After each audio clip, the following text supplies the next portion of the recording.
So it brings me into this book that I'm currently reading. Last time we were talking about Millionaire on Main Street. Now I'm almost finished with The Way of the Superior Man. Now, a lot of people have heard about this book. I wouldn't say it's controversial, and it does say The Way of the Superior Man. So I would say it's geared more towards people with masculine energy. I'm not saying that that's why I'm reading it, but I actually thought I was going to read it because I was going to get more insight on men, like, like Think Like a Man, like that movie. I thought that that's kind of what it was going to be. But it's funny because I open it and I start reading it. I really didn't know what the fuck I was getting myself into. Have you ever watched a movie with a parent and then there's like a sex scene and you're just like, what the fuck? This is so awkward. That's kind of how I felt with this. I started reading, I'm like, what the fuck? What am I reading right now?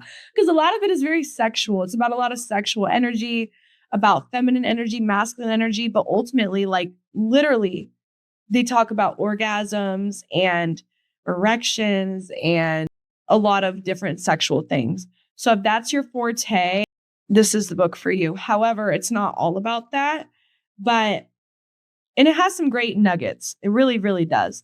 And I think that a lot of people should read this because it's an easy read. It's really not that difficult of a read. And it teaches you and opens your eyes to a lot of different things. Now, they kind of go into why they created the title, The Way of the Superior Man. It's not more that it's geared towards like women or men. It's more geared towards masculine energy and really channeling that masculine energy. You could apply it to anyone or anything.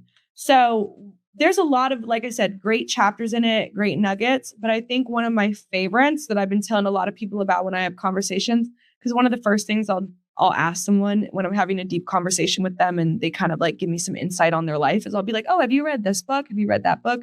So right now it's a lot of, have you read The Way of the Superior Man? And I'm like, I'm going to give it to you after because I almost always give away my books after I read them.